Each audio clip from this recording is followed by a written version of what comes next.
Marianne. C'est une invitation. Ben, je me suis un peu invité, mais donc, merci quand même d'avoir accepté l'invitation. Donc, récemment, il y a quelques années, j'étais ici aussi. Récemment, j'ai terminé mon doctorat. Je fais un postdoc en Allemagne. Ça fait un plaisir de venir. Et en fait, récemment, j'ai travaillé avec un de mes collègues. On a fait une mathématique intéressante. On est tombé un peu par hasard sur des mathématiques que je trouve bien amusantes, dont j'aimerais vous parler. Mais malheureusement, il y a beaucoup de matière à voir avant d'arriver à ces mathématiques-là. Donc, je me suis dit, je vais vous conter une petite histoire. Ce n'est pas exactement ce que j'ai fait, mais ça va être proche. Donc, peut-être pour vous mettre un contexte, mon domaine, à moi, c'est l'algèbre. L'algèbre, j'étudie les structures entre les objets. On étudie des trucs abstraits. On essaie d'abstraire les relations entre choses. Et peut-être pour vous donner une idée, en mathématiques, souvent, on voit les choses de plusieurs façons. Donc, une des choses qu'on peut voir de plusieurs façons, c'est les permutations. Donc, on avait une discussion à table avec ma tante sur les biscuits de Noël qu'on devait placer sur une plaque. C'est des grosses discussions en ce Noël. Vous comprenez pourquoi mon algèbre linéaire rentre dans les pantalons, on s'est fait beaucoup de biscuits. Et on nous posait la question, combien de façons de permuter ces objets-là, combien de façons tu peux les placer sur la plaque. Puis, au final, pour moi, c'est un problème de permutation. Donc, les permutations, on avait 3 types de biscuits, juste de 3 objets. Donc, dans un cours de maths discrète, par exemple, on sait comment les énumérer. Il y a combien de façons? Il y en a 3 factoriels, 6 façons. Alors, typiquement, si j'ai n objets, je peux les permuter de n factorielles façons. Objet.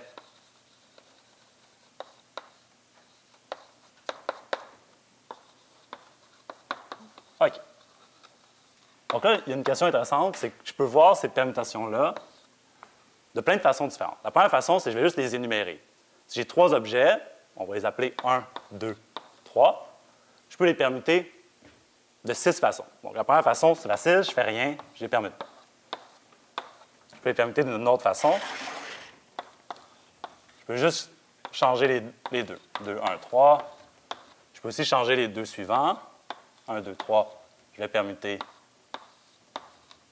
3 et 2. Donc, ma notation ici, c'est que je dis, au début, j'ai mes objets initiaux. À la fin, je fais ma permutation, puis c'est comme ça que ça se passe. OK? Je vais continuer. J'en ai 3. L'autre façon, j'ai permuté 1 et 2, permuté 2 et 3. Je peux aussi permuter 1 et 3. Je laisse 2 invariants. Et je pourrais tout permuter de 1. 1, 2, 3. 2, 3, 1. Et une autre façon. 1, 2, 3. 3. 1, 2. OK, j'ai mes 6 façons de les permuter. Parfait. Bon. Est-ce que vous voyez le tableau s'il est en haut, à peu près? Oui, super. OK. Bon, il y a d'autres façons de le faire. Vous avez vu un cours d'algèbre linéaire de base. Je peux aussi voir ces permutations-là. Donc, si je fais l'algèbre linéaire, c'est un peu bas pour moi. Je peux aussi les voir comme des matrices. Je pourrais voir, je veux permuter un vecteur, disons mon vecteur, j'ai dit 1, 2, 3, je veux permuter ce vecteur-là avec certaines matrices. Donc, pour faire cette permutation-là qui ne fait rien, j'ai ma matrice identité. L'autre permutation qui flippe les deux premiers, j'ai cette matrice-là. Là, bon, je vais arrêter, je vais juste les écrire, mais on peut, d'une façon, présenter, j'ai essayé de lever le tableau, ça n'a pas marché. 1 va à 3, l'autre 2 reste ici. Je peux présenter ces permutations-là d'une autre façon, d'une façon un peu différente. 2, 1, 1, 1. Vous voyez, ça va bientôt faire... Il y a bientôt un sens sur pourquoi j'ai fait ça. 1, 1. OK. Donc, maintenant que j'ai des matrices, je peux faire des choses avec elles. Parce que c'est des matrices. J'ai des matrices de permutation. En particulier, ce que je peux faire, c'est que je peux dire, je peux les multiplier entre elles. Je peux les multiplier plusieurs fois. Et là, c'est dans cette représentation des permutations, quand je les multiplie entre elles, ça veut dire que je fais 2 fois la permutation. Par exemple, si je mets au carré une matrice, ça veut dire que je fais 2 fois la permutation. Et là, déjà, il y a des choses qu'on peut voir juste sur les matrices sans les voir aussi bien dans cette présentation-là. Par exemple, si moi je vous dis, je change 2 personnes de place, après ça, j'y rechange de place, bon, c'est un peu évident que ça va revenir à l'état initial, mais en matrice, c'est encore plus évident parce que je mets au carré et j'obtiens la matrice identité. Si je mets cette matrice-là au carré, j'obtiens la matrice identité, celle-ci aussi, et ces deux-là, à voir. OK. Bon, moi j'ai dit que l'algèbre binaire ne rentrait pas dans les pantalons. En fait, ce que je fais dans mes recherches, c'est ce qu'on appelle de l'algèbre diagrammatique.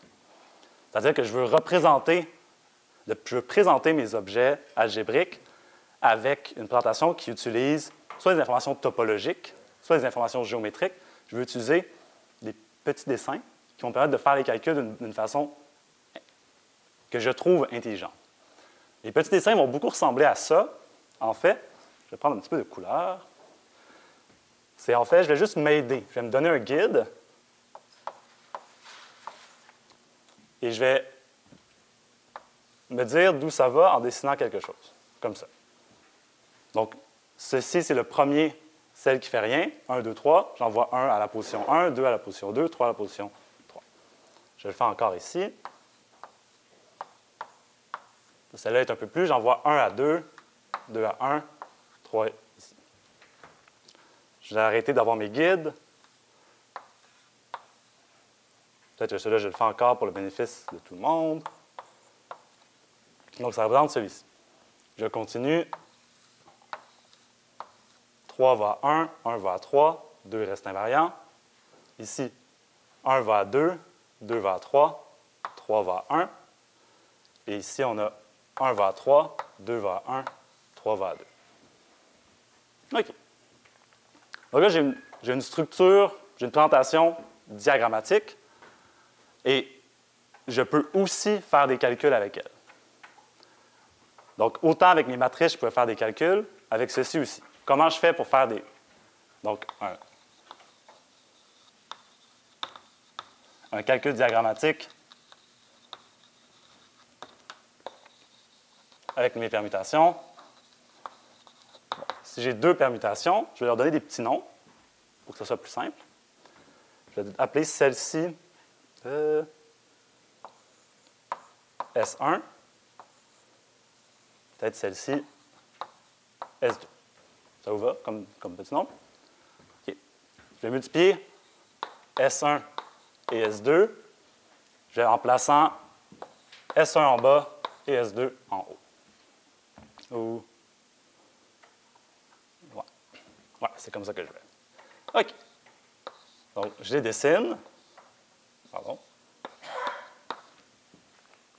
Et là, je peux me mettre un petit... J'ai un petit 1, 2, 3, 3, 2, 3. Et c'est simple. Je vais connecter les bouts. Je vais les connecter ici ensemble. Zoup, zoup. Et après, je vais lire. Ça va seulement être le point de départ et le point d'arrivée qui vont m'importer. Donc ici, le 1, vous pouvez peut-être m'aider. Le 1 va où? Hop, hop, au 2. Donc, je cachais en fait le dessin, c'était peut-être pas la meilleure idée de ma part. Ici, le 2 va où? Vers le 3. Et le 3, il nous reste juste une place, va ici. OK. On a multiplié ces deux choses-là, et en fait, on a appris quelque chose quand même. On a appris que celui-ci, il n'y a pas besoin de lui donner un nom, il s'appelle S1, S2. Super! Bon. OK, on multiplie des choses. Normalement, si on multiplie des nombres, il y a quelque chose. Habituellement, on peut multiplier les deux bases, ça n'a pas tellement d'importance. Est-ce que c'est vrai ici? Pas d'autre façon de le voir que de l'essayer. J'ai S2, S1. Donc là, ça veut dire que je dois mettre S1 en haut, S2 en bas. S1 est ici. S2 il est là. Je les connecte ensemble. Et qu'est-ce que ça me donne? 1 va où? Ouais, 1 va à 3, 2, 1 et 3, 2. Donc, vous voyez, ça ne donne pas la même chose. Donc, on est en présence d'une structure non commutative. OK, là, on est quand même bien parti. On a S1, S2, S2, S1. On a tous ces. Si je voulais, il dirait juste celui-là qui n'est pas encore, qu'on n'a pas encore réussi à exprimer. Je vais essayer de voir, est-ce que je peux l'obtenir, ce dernier-ci, par une combinaison, par une multiplication des membres du haut. Bon, il ne reste pas grand-chose à faire. Je vais peut-être faire S1, S2, disons S1. Ouais. S1, S2, S1. Donc, je mets S1, S2 en haut. Non, je mets S2, S1 en haut. Donc, il va en bas. Donc, je mets hop, hop, hop. Et S1 ici. Qu'est-ce que ça me donne? Il est un petit peu plus dur à lire, lui. Oh!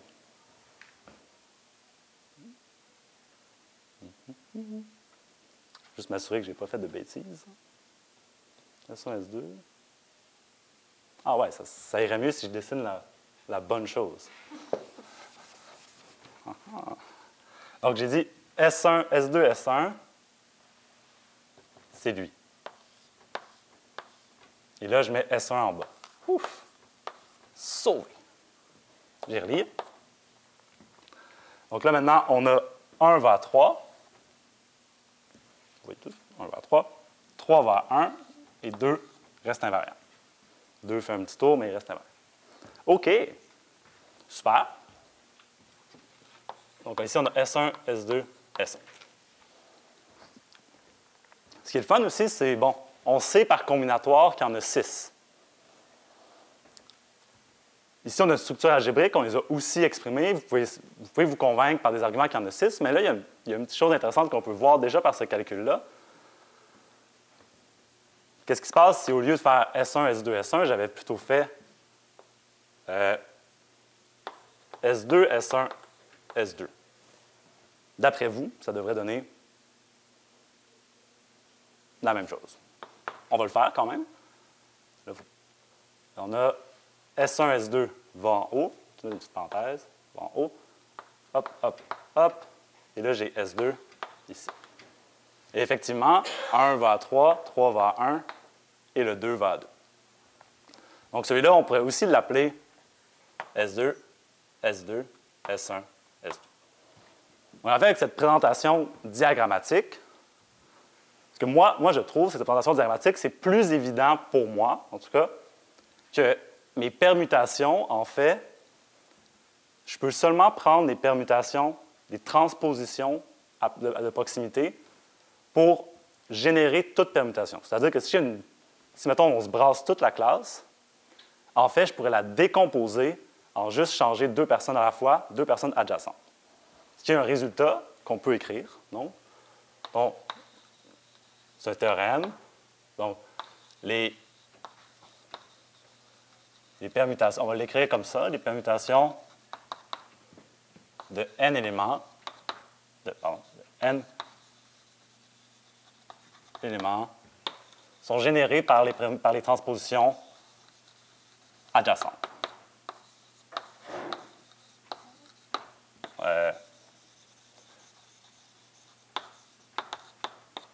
Adjacente. Et là, il y a quelque chose d'intéressant.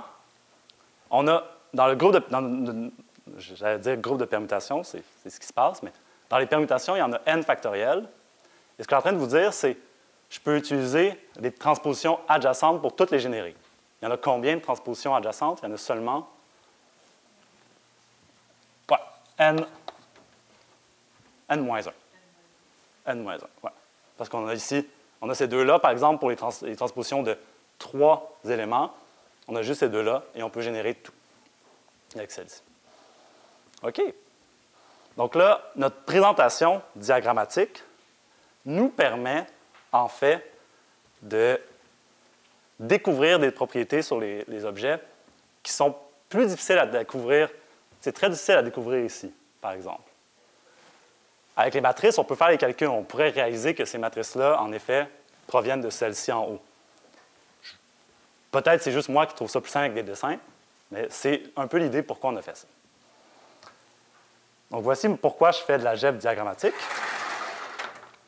Et ce qui s'est passé avec mon collègue, avec Peter, c'est qu'on étudiait d'autres objets. On étudiait des objets un petit peu plus compliqués.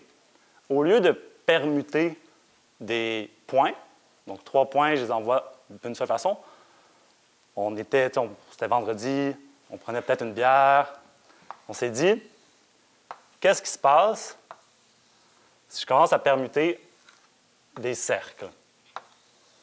Donc, j'ai 3 cercles en haut, 3 cercles en bas, et je me laisse les permuter. Bon, si je fais comme ça, si j'ai fait comme des permutations, ça va juste faire des cylindres. C'est juste une façon un peu pas efficace de dessiner des lignes. Mais on s'est dit peut-être qu'on va aussi accepter que je puisse connecter des cercles entre eux, qui sont sur la même ligne, et aussi des cercles tout seuls. Qu'est-ce que je veux dire? Je vais faire un dessin, ça va être plus clair. Par exemple,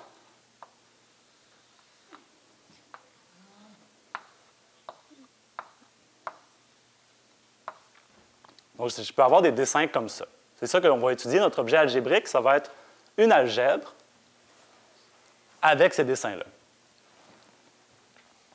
On trouvait ça très amusant. Tout le plaisir qu'on peut avoir. Et je vais essayer de vous convaincre que, en fait, ce n'est pas bête d'étudier ça. Il y a plein de belles propriétés. Et je vais revenir à la fin sur le véritable objet algébrique qu'on étudiait. Pour le moment, peut-être, je vais juste une remarque qui s'est passée, qu'on a remarqué assez vite, c'est que notre algèbre était construite d'une façon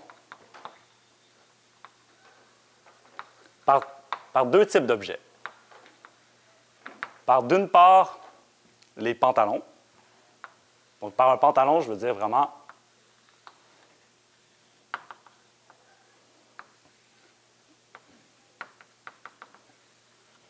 un pantalon comme ça.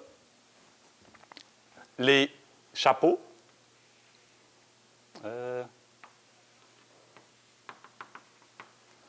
Donc, les bonnets, si on peut dire plutôt. Et aussi, les co-pantalons. C'est juste on regarde de l'autre bord.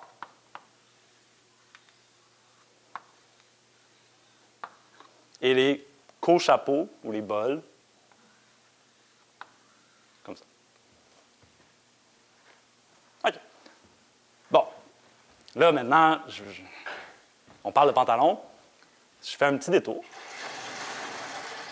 pour parler un peu de ceci. Parce qu'en fait, les pantalons, c'est quelque chose de fondamental dans la vie, pour plein de bonnes raisons. Hop. Tout effacé. En parlant de pantalons, les pantalons apparaissent à quelque part. C'est un peu le thème du club maths qu'on va voir ici. C'est qu'en fait, avec des pantalons, c'est comme mes blocs fondamentaux de construction de surface. De surface bien précise. Donc, ce qu'on va prouver dans les prochaines comme 20 minutes, c'est ce théorème suivant, qui me dit que toute surface fermée, orientable, de genre G plus grand ou égal à 2 admet une décomposition en pantalon.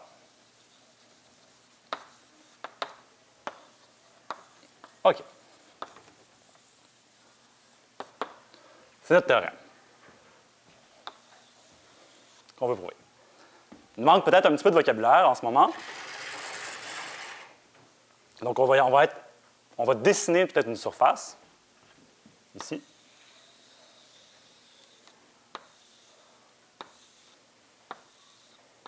Donc, c'est un beigne à 2 trous. Un turbo bagel, tout ce que vous voulez. Plein de belles choses. Donc là, ceci est une surface. Donc, une surface, vous imaginez, vous avez quelque chose dans... On va être simple. On va être une surface dans R3. Donc, une surface dans l'espace. C'est comme un plan que vous avez bougé un petit peu. Donc, partout localement, partout sur votre surface, un voisinage de tout point, ça va ressembler à un plan. Donc, sur la surface, vous pouvez aussi vous dire, si vous avez un système de coordonnées, vous pouvez avoir 2 coordonnées. Comme la Terre, c'est une surface, vous avez longitude, latitude, ça va marcher. Plein d'autres choses qui sont des surfaces. Elle est fermée, c'est-à-dire qu'elle va avoir pas de barre et compacte, elle va être toute bien. Si vous dessinez, commencez à dessiner des surfaces, vous n'allez pas tomber. Par exemple, ces surfaces-là ne sont pas fermées. Ils ont des trous là, ici. Ça ferme. Là, ici, tout bien fermé. Le genre. Bon, pour les surfaces, le genre, ça va être le nombre de trous dans la surface. Donc, le tore a genre 1, la sphère a genre 0, et le tore a plein de trous a genre plein de trous. OK? Orientable, peut-être la seule chose... Ah. Je voulais faire un ruban de Mobius ce matin, mais j'ai parlé avec Yvan, j'ai oublié. Je mets la faute sur Yvan. Par exemple, un ruban de Mobius n'est pas orientable. Pourquoi? Parce que si je me promène dessus, je vais faire le tour, je vais revenir avec une autre orientation. Sur une sphère, sur un tore, si je me promène, si j'ai une flèche, elle se promène, elle va faire le tour, elle va revenir droite. Si vous en voulez plus de définitions pour ça, je vous invite à faire le cours de topologie. Mais pour nous, ça va être suffisant. OK. Maintenant, la dernière chose qui nous manque, peut-être, c'est une décomposition en pantalon. Qu'est-ce que je veux dire par ça? Donc là, c'est le temps de décomposer. Une décomposition en pantalon, c'est, je veux dire, je vais faire une petite chirurgie sur ma surface, puis je vais la déchirer pour avoir... Mais je veux que tous mes morceaux qui restent, ce soient des paires de pantalons. On va le faire sur celle-ci.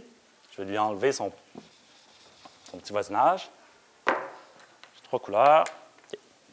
Par exemple, je vais me gâter. Je vais couper en plein milieu de mon double bagel. Je vais couper ici. Puis je vais couper ici. Donc, si vous faisiez ça avec votre bagel, ce que ça vous donnerait, vous auriez au milieu qu'on a, vous allez m'excuser, mes talents ici, c'est en vert. Un pantalon ici et un autre pantalon ici.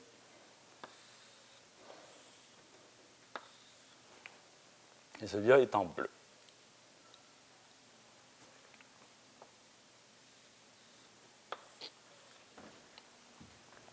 Que ça vous va? J'ai décomposé mon tore à 2 trous en 2 pantalons, en faisant 2 coupes.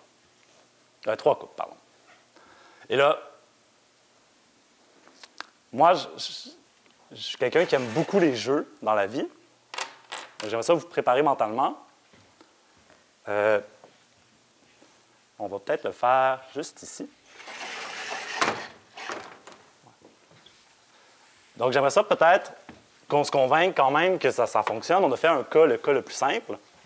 Mais j'aimerais ça inviter quelqu'un à venir faire une petite chirurgie de pantalon, ici, avec juste le prochain cas. Donc, on n'exagère pas.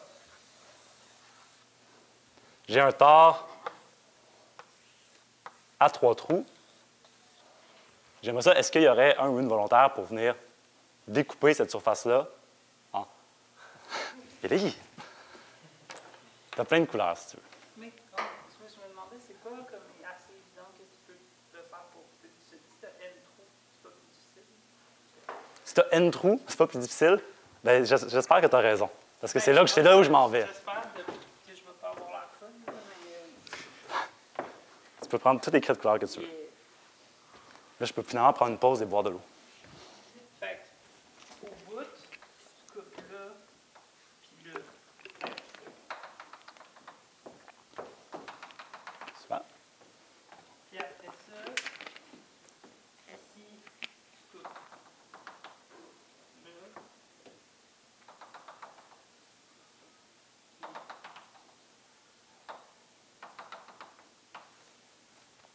OK, là, c'est le test des pantalons. Ben, je me sens. Sommes-nous tous, sont tous des pantalons? Ici, vous avez raison, il y a un pantalon, il y a ici, pantalon, pantalon, pantalon, pantalon. Ouais. Puis s'il y avait d'autres trous, tu fais juste la même chose. Donc, Élise vole mon punch, mais oui. Excellent. On a on a découpé notre surface en combien de pantalons? 4. On a fait combien de... Oh! Non, c'est pas... Ah, c'est-tu... Peut-être qu'on aurait besoin d'en faire un dernier. Là, ici, on a fait... Donc, on va dessiner un pantalon. Il y en a combien ici pour celui-là? Ça, on va faire G, 2, 3. Donc, pour 2, on en a... Il y a 2 pantalons. Puis le nombre de coupes, il y en a 3. Pour ici, il y avait 4 pantalons. Et il y avait 1, 2, 3, 4, 5, 6 coupes. Wow. Ouais, parfait. Dans mes notes, le petit truc est inversé. OK. Donc, il y a un truc qu'Élise nous a dit, c'est, ben, Alexis, si tu continues comme ça va marcher. Elle a bien raison. La preuve va marcher. Mais là, on passe quelque chose sous la table.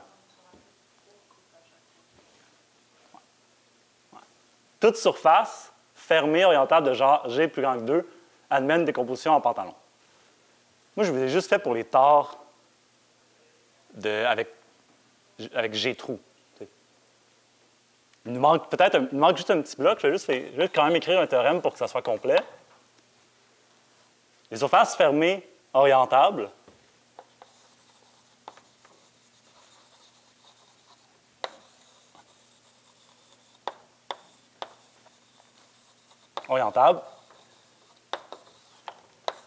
sont,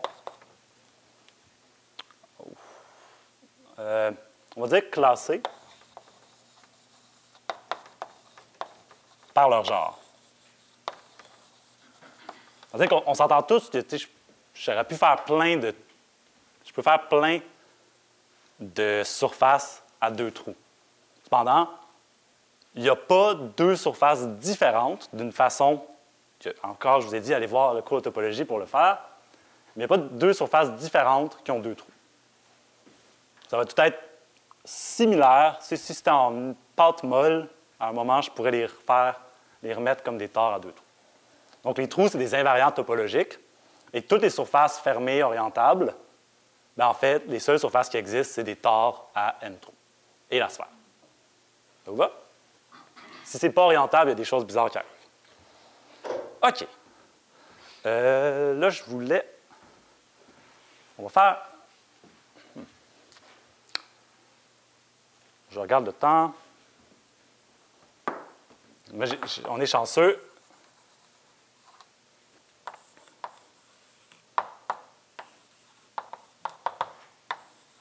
Donc, la preuve, ça va être un peu comme qu'on conduit cette construction-là.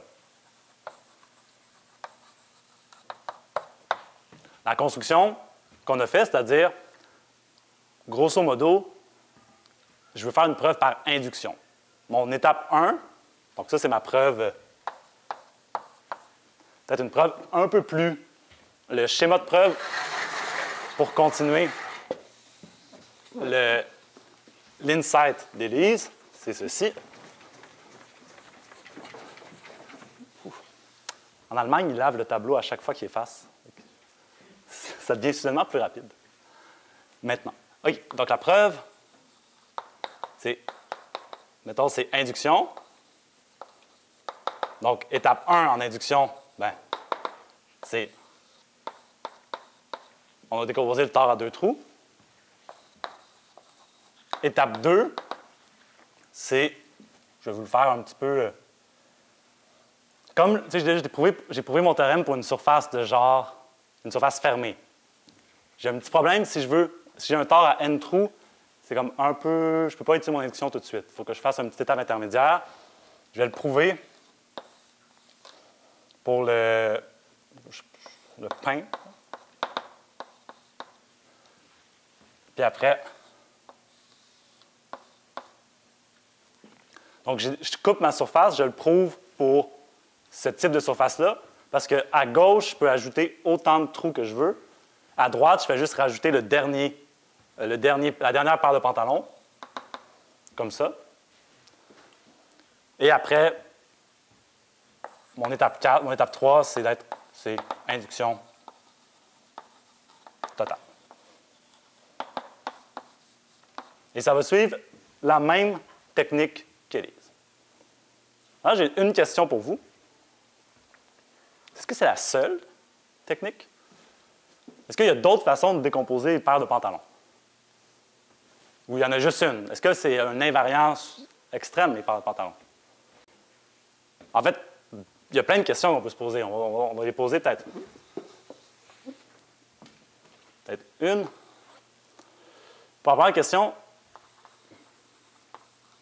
c'est est-ce unique?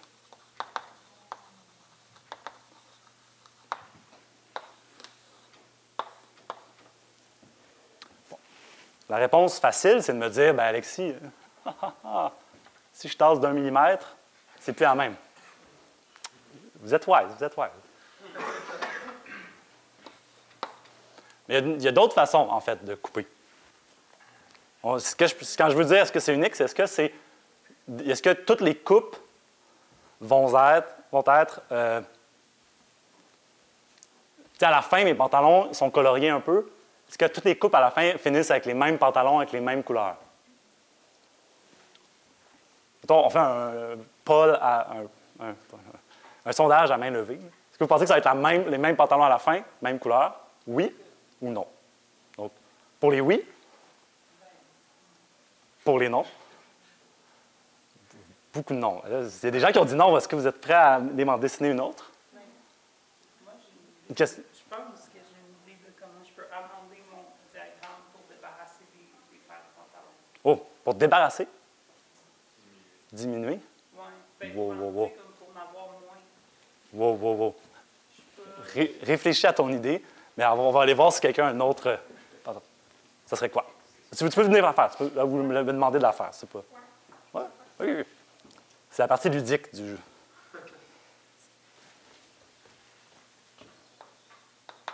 Ouais.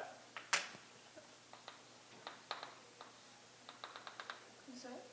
Puis là, ça devient la taille, puis ça devient les deux jambes. Idem, ça devient la taille, puis les deux jambes. OK. Je vais t'aider un petit peu. Ouais. Je vais te dessiner en vert. OK. Je pense que ça va pas être bon, ça. Ah, non, pas en vert, en jaune. Pardon. J'étais pas dans les jaunes. Correct. OK. Ça a l'air quand même bon parce que là, maintenant, on a 2 pantalons. Ici, je vais les dessiner. Ça va être des drôles de pantalons. Là.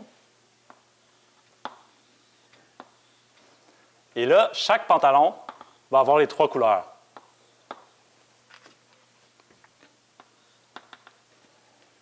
Hop. Et la même chose en bas.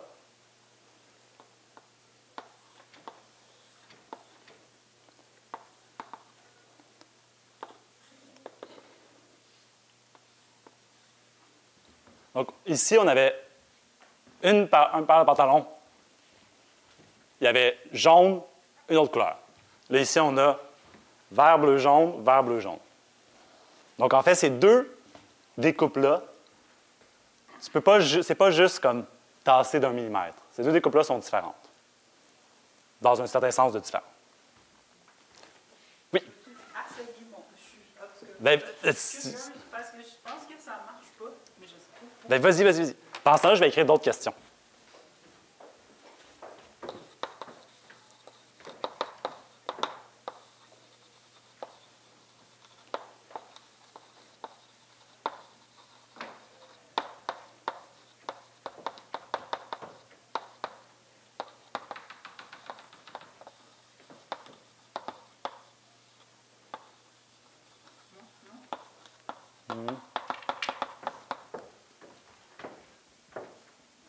Wow, là. C'est quoi le problème avec ça? Là, tu as coupé dans le beurre, là. Comment ça dans le beurre? Ben là, je pense que ce pantalon-là, tout ça va devenir un gros pantalon, ici. Non, mais parce qu'il est OK, mettons, genre, tu le fais dans l'ordre. Tu commences par la ligne verte. Ouais. Puis après ça, tu coupes la ligne jaune. Fait que lui, c'est un pantalon. C'est un pantalon, je suis d'accord. Ouais. Après ça, tu coupes où c'est qui est la ligne bleue. Moi, je m'imagine, là, je fais ça avec du tissu. Ça, c'est bon. Hein. Je pense que... Il va y avoir un coin, là, mais c'est de la topologie, on s'en fout s'il y a un coin. OK, je pense que je vais devoir amender. Je pense que dans ma découpe... Des pantalons à pattes d'éléphant, là, mais c'est pas grave. En fait, je pense que j'ai vu des gens faire ça, qui appellent ça des pantalons avec zipper. Faut rire, là, mais c'est vrai. Là. Je pense que dans la décomposition de pantalons, c'est un bon commentaire. Il faut que les lignes de découpe soient des découpes fermées, Ouais. genre qui n'intersectent pas d'autres. Qui n'intéresse pas d'autres. J'aurais dû mieux... C'est ça le danger quand on ne formule pas bien les théorèmes. Là.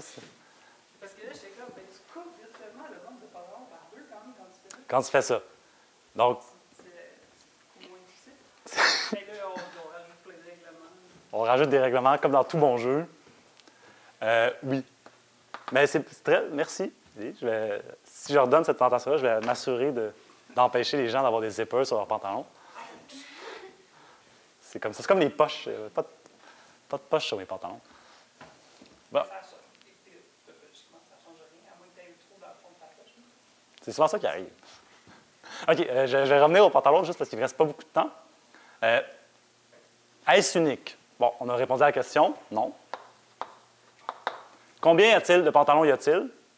On peut faire un guess éclairé, mais en suivant... Non, mais je veux montrer la technique. Si on suit la technique d'Élise, à chaque fois qu'on va rajouter un trou, on va rajouter comme cette partie-là.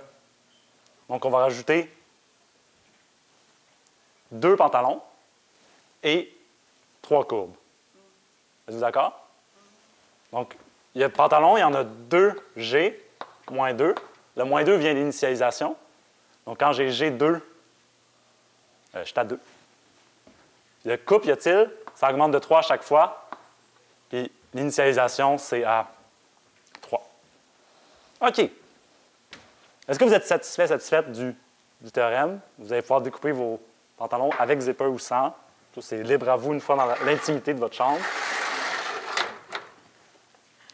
Maintenant, on peut revenir. Je vais juste brièvement, pour les 5 dernières minutes, revenir un peu à mon algèbre. Cet algèbre-là, en fait, pourquoi on l'étudiait? Est-ce que vous voyez un peu comment ça fonctionne? Je vais la mettre une par-dessus l'autre, puis ça va multiplier. Ça vous va, ça? La seule chose qui est bizarre un peu, c'est, mettons, je fais un exemple.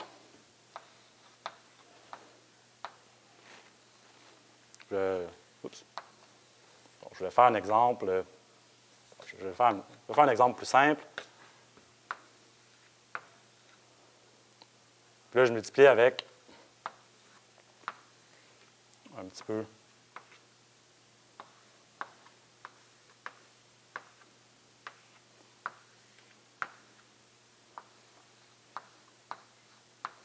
Avec ceci. Oh, désolé, mes dessins deviennent moins bons maintenant qu'il me reste moins de temps. Bon. Ce que je fais, c'est je smash tout ensemble. Il y a juste une chose qui arrive. Dans cet algèbre-là, ça devient soudainement tout seul. J'aime pas ça quand c'est tout seul. Les choses qui vivent comme sans chaîne, sans libre, qui n'ont pas un cercle en haut, un cercle en bas, je vais les supprimer. Il me manquait ma belle craie. Je vais les supprimer pour un paramètre T. Puis le reste, je vais juste dessiner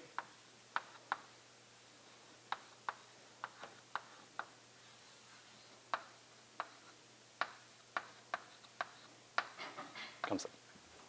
Est-ce que ça vous va comme algèbre? Oui.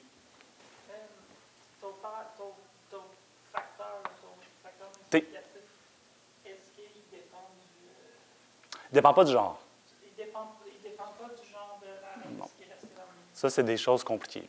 Il peut si ça te tente, mais pas tout de suite. Donc, l'autre règle, peut-être, que je vais rajouter, c'était la prochaine. C'est agender, cette théorie-là. Pas de genre dans mes surfaces. Quand il y a une poignée, je l'enlève. Cette algèbre-là, en fait, là, c'est le moment où je n'écris plus rien au tableau. Donc, je vais écrire une petite chose au tableau. Je peux effacer. D'habitude, je ne peux pas effacer. Donc, cette algèbre-là, elle vient d'une question de Deligne. Donc, j'ai oublié de regarder son titre officiel, mais Sire Deligne, vicomte de Belgique, 2007. J'espère qu'il est vicomte, sinon je me suis trompé et je m'en excuse.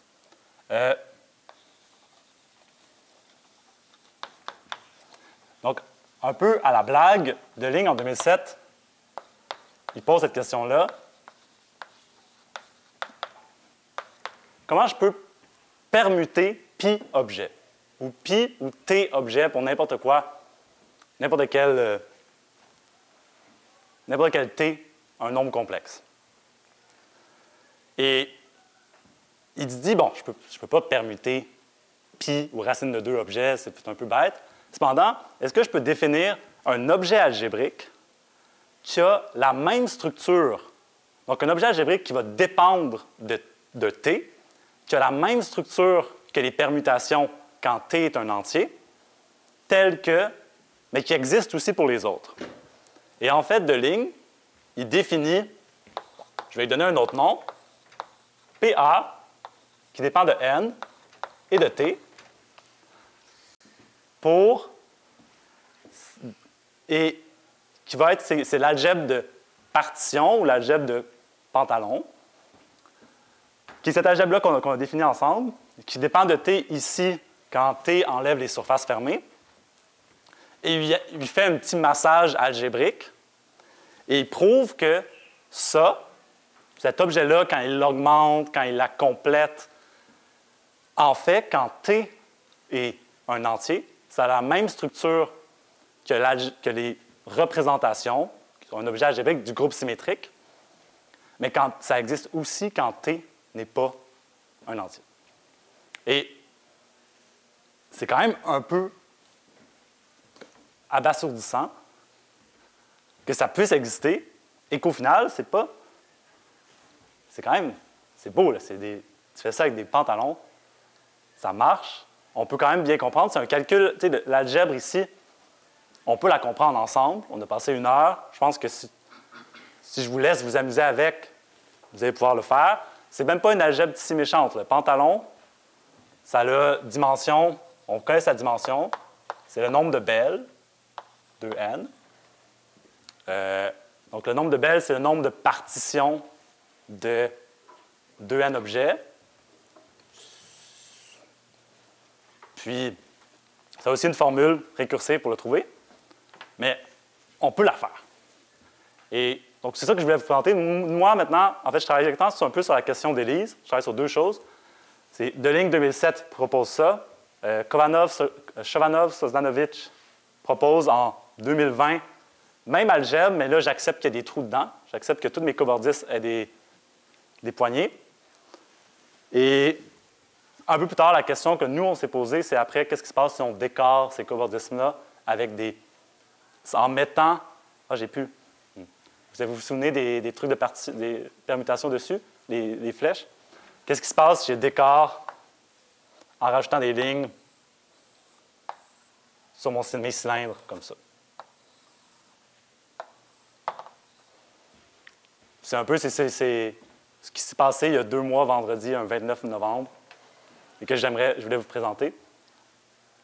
J'espère que ça vous a plu un peu. Merci.